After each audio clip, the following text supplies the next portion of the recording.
preparation for his surprise visit. Jesus is coming back.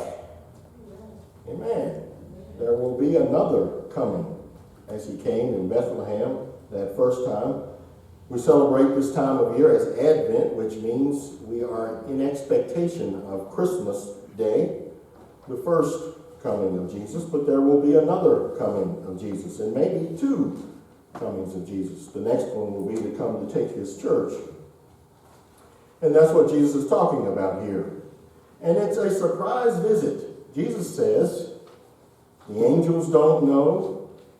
Even he doesn't know. He's the one who's coming, and he's not been told when he's coming. That's a real good surprise. If you want to keep a secret, what's the best way to keep it? Don't tell anyone. Don't tell anyone. God intends this to be a secret visit when Jesus comes to the earth again.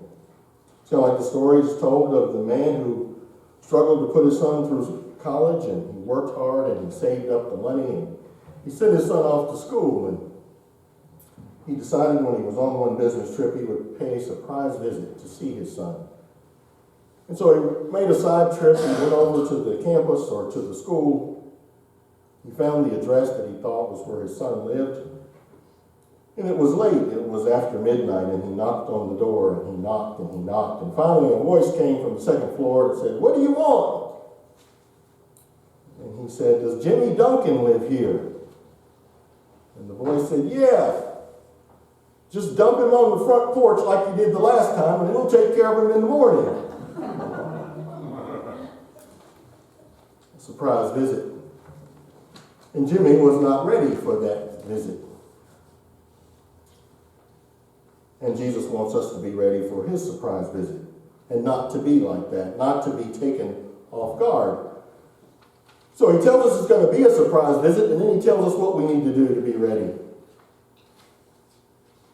how we need to prepare. First, he thinks back to a historical observation that he is making from the book of Genesis and the story of Noah, and how it was in those days. And he said they were eating and drinking, they were marrying and giving in marriage, and they knew nothing until the day that Noah entered the ark, and the flood washed them all away. It's going to be a surprise. It's going to be a secret.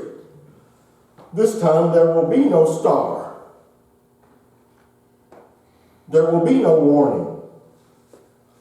There will be no prophetic prophecy of what is to come in the next week or the next month or the next year. There will be no true announcement because nobody is going to know but God himself. So Jesus tells us when they say, "I am he," don't go with them. Don't follow them off into some place because they don't know. Only God knows. There won't be any harbinger of doom. There won't be, "Oh, look out there, look what's happening. Did you read the paper this morning? He's coming." It won't work that way. When somebody tells you that, you can just dismiss that because they don't know. Amen. There will be no sign. Not any sign. Just as in the days of Noah. And then Jesus gives that physical illustration.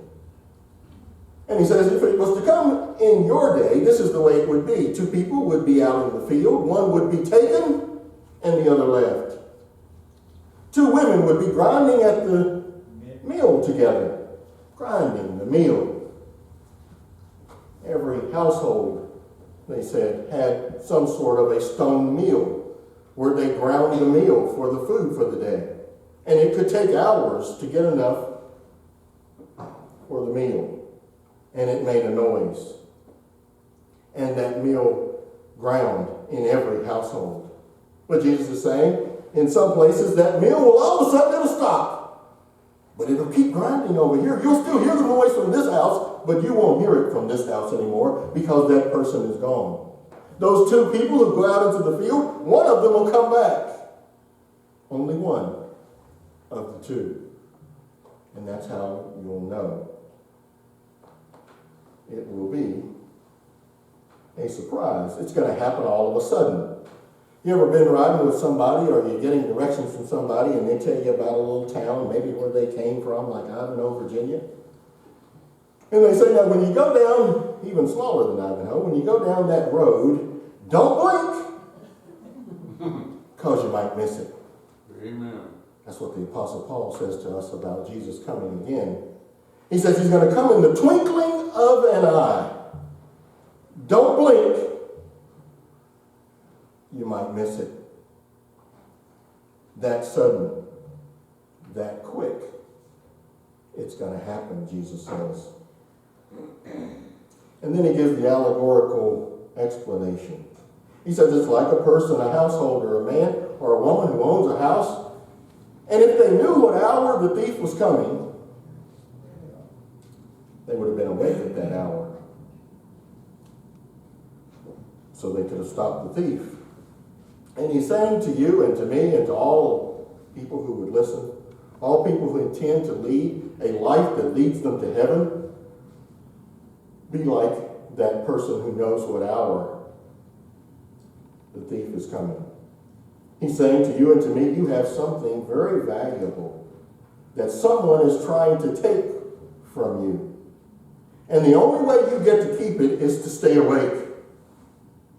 He's coming at an hour. He's coming at an unexpected hour. An unexpected hour is an hour just like any hour. Amen? Amen. We don't know when it is, but it is.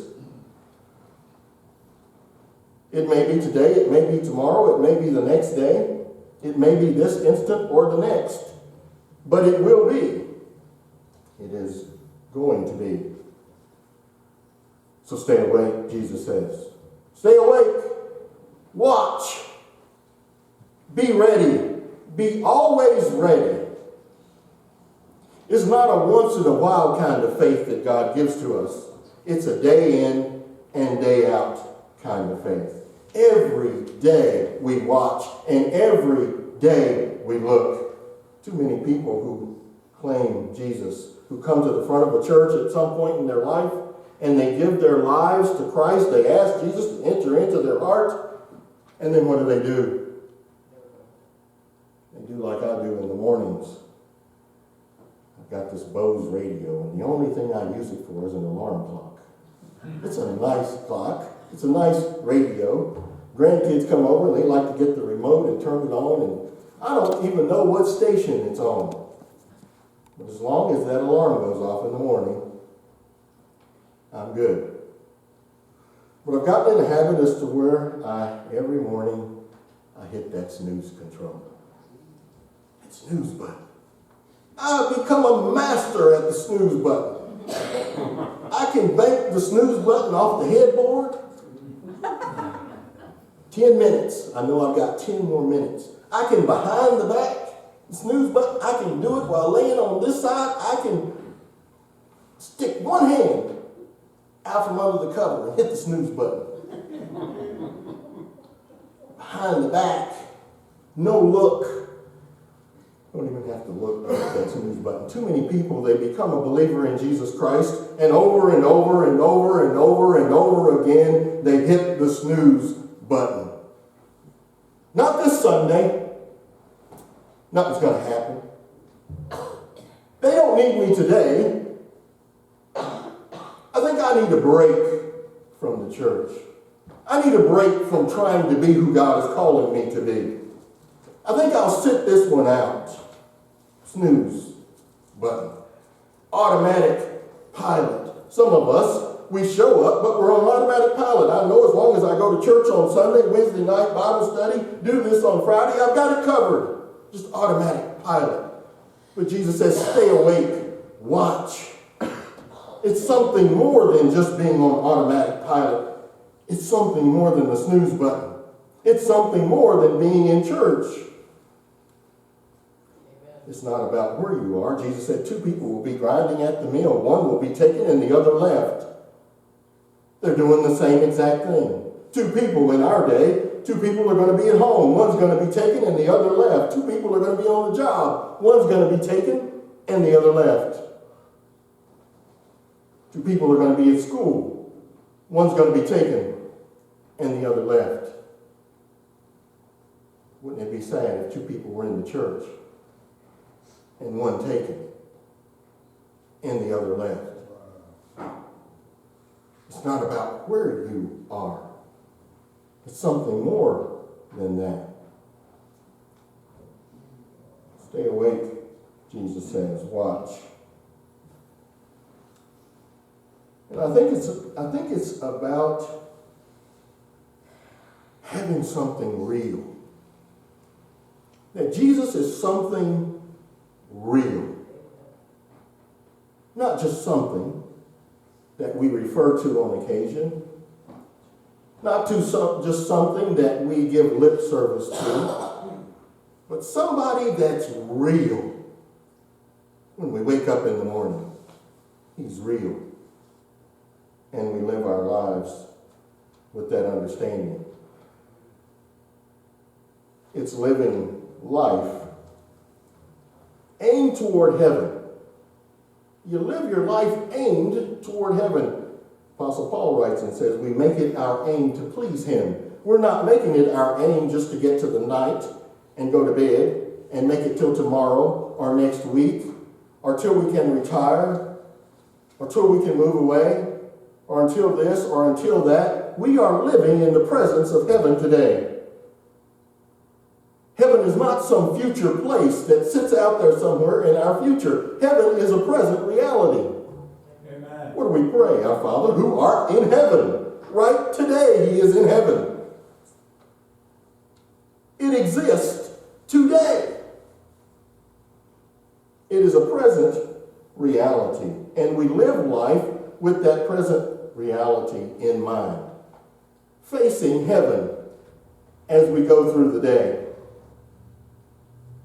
He is real to us. That's what Jesus is calling us to. And it's, who is he more real to? Is he more real to a person who sins and repents? Or is he more real to the person who never thinks they never sin? Who is he more real to? The person who does wrong and knows they're doing wrong and repents? Or the person who just goes through the day never thinking about whether they're doing right or wrong, thinking that everything is okay. Because they are a member of this church, or a member of that church, or they've done this on Sunday, or this on Wednesday, they're okay. It needs to be real, Jesus is saying. Amen. You can focus on the future and miss heaven. If you focus on heaven, you gain the future. It's kind of what Jesus said when he said, if you love your life, you lose it. If you lose your life for my sake, you get it. You receive it. He is real to us. How do we know when Jesus is real to you? How do you know when Jesus is real to you? How do you know that you see it that way? I think if we look to the life of Jesus, we can understand what that means. I was thinking this morning as I hit the snooze button and laid there for a few more minutes. I was using the time. How do I know Jesus was really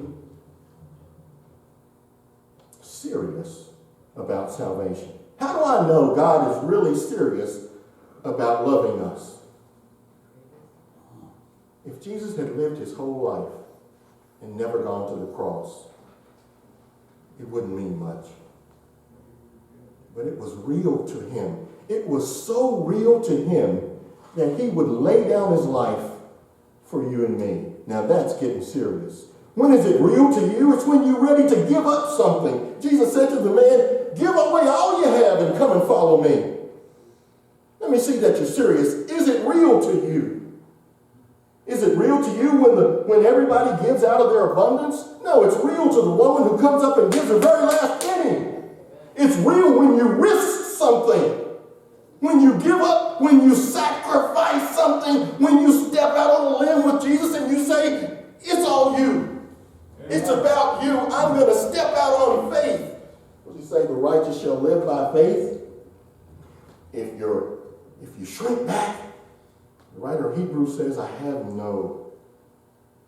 my soul has no pleasure in you.